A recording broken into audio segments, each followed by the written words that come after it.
Whitechapel, our endless war. Just like me, it's going to have to brave through the sounds of saw blades and the blowing of the spring winds that have definitely seemed to pierce this area during the time of this recording. But we need to talk about this album, an album that was released today, April the 29th, I believe is the date. I have no idea anymore. Dates just kind of blend together whenever you're Cover Killer Nation, and that could say a lot of different things. So Our Endless War by Whitechapel. This is an album that has definitely had a lot of hype behind it because of the duo of singles that came out prior to its release, and this is certainly one that has a lot of hype behind it based around what their last album, the self-titled album, was really able to accomplish.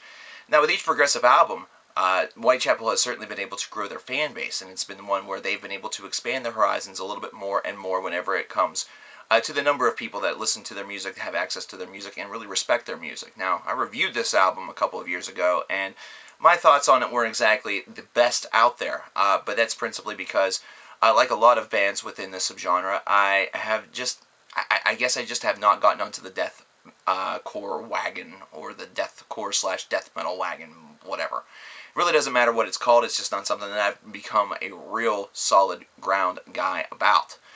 But that's okay. The reason why we keep on talking about these guys is because of musical evolution, because of musical growth, because you want to see what bands do throughout their career, and it interests you to see how maybe they handle things and how perhaps they expand their sound. The first thing that you notice with this album is that you don't see that classic Whitechapel logo on it. Instead, you see the logo basically just written out as a word with the strike-through font on it, something that I believe I've seen before, though I cannot place exactly what band or what album that it was. But this is certainly something that seems very familiar. I think maybe it was the latest Trivium album or something like that. I don't exactly remember, but this is definitely this whole strike-through, regular word idea. I don't know what it's really supposed to accomplish or what it's really supposed to kind of signify, but perhaps it's supposed to signify that this is a Whitechapel album that isn't necessarily 100% the Whitechapel that you perceive, the 100% the Whitechapel that you imagine whenever you have after you've listened to the past couple of albums and kind of gotten their stylistic idea in your brain. That being said, the album itself doesn't exactly try to convince you much otherwise. It's definitely an album that, for at least 90% of it, definitely has a very kind of, listless feel to it. Now, the music that's encapsulated on this disc definitely has a tone to it that will really do a lot of things to encourage the Whitechapel fan or the deathcore fan or really the new fan that's kind of getting into this style, that this is definitely a group for them. It's definitely one that they're going to easily kind of fall in love with and really dig based around the, the very deep aggression. The vocals are definitely going to be something that are going to make them feel as though they've been annexed into the metal horizons, especially whenever it comes to the realm of extreme metal. And this is certainly one that's going to mesh up and synergize very well with some of the peers within this subgenre to really showcase Whitechapel as a bit of a stalwart, a bit of a front-runner in this genre, because everything just feels as though it is the status quo for death metal / deathcore. Whenever you combine those two, only it's kind of ramped up to 10.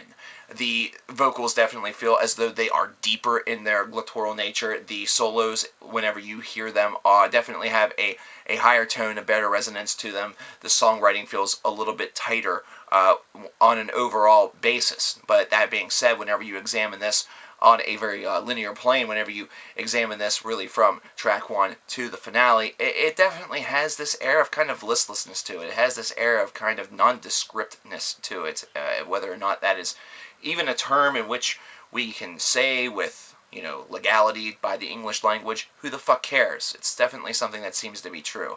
This was an album that I struggled to get through on a multitude of occasions, and that's the reason why this review is coming up on the day of its release as opposed to a couple of days prior.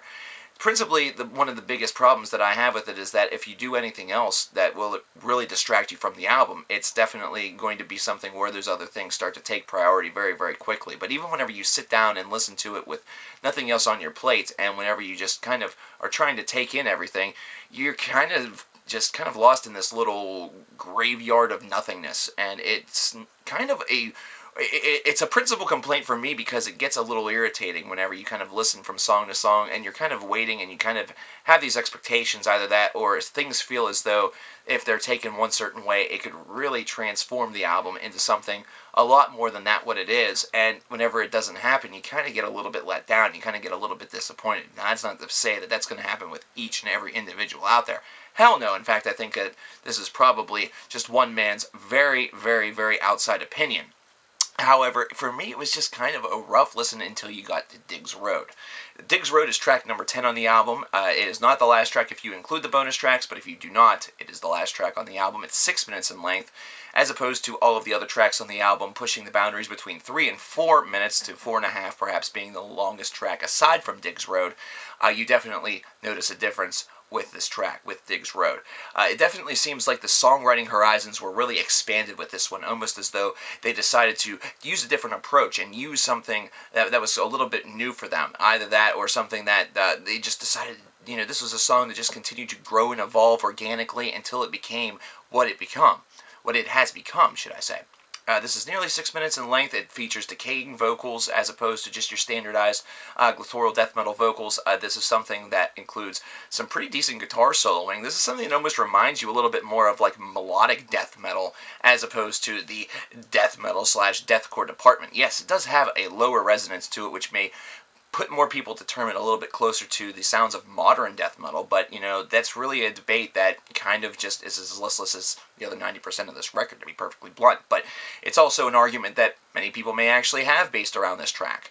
Overall, this is a track that really shines forth on this album. It's the one that really is the most memorable. It really captivated me whenever I listened to this the first time, and with each subsequent listen, I didn't feel as though its value decayed any on my end. Instead, this was something that just continuously showcased itself as really the meat of this album, the really go-to track on this album, the one that perhaps will be talked about in the future by fans of Whitechapel and not of Whitechapel alike, as perhaps a reason why they perhaps have a subtle love for the band, either that or at least don't totally disrespect them.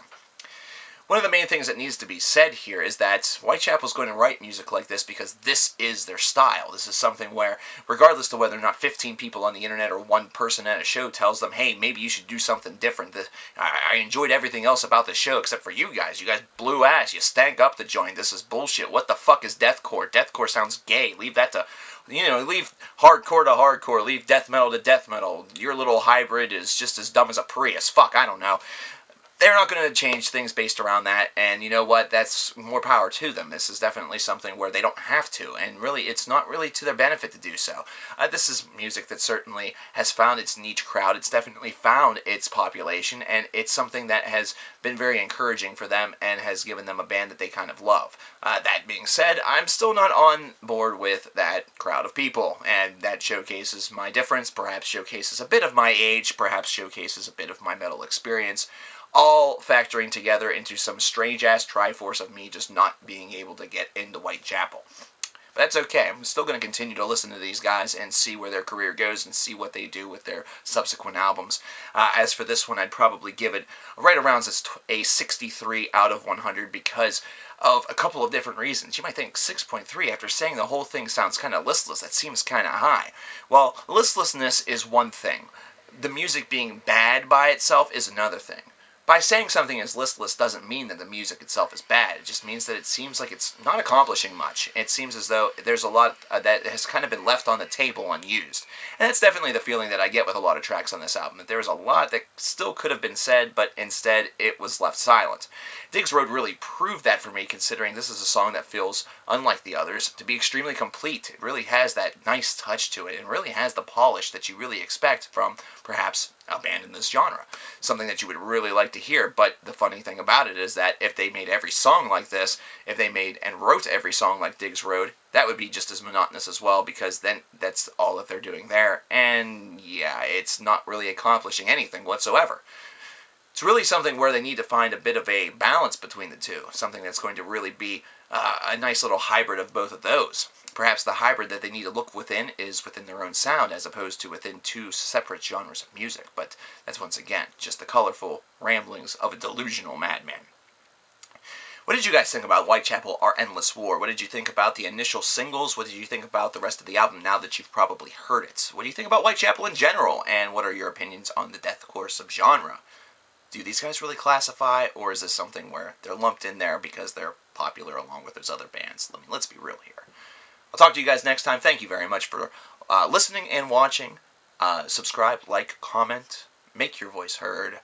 Make sure everybody in the nation and those that are coming in from other corners of the globe, other corners of the universe, know what you have to say about this.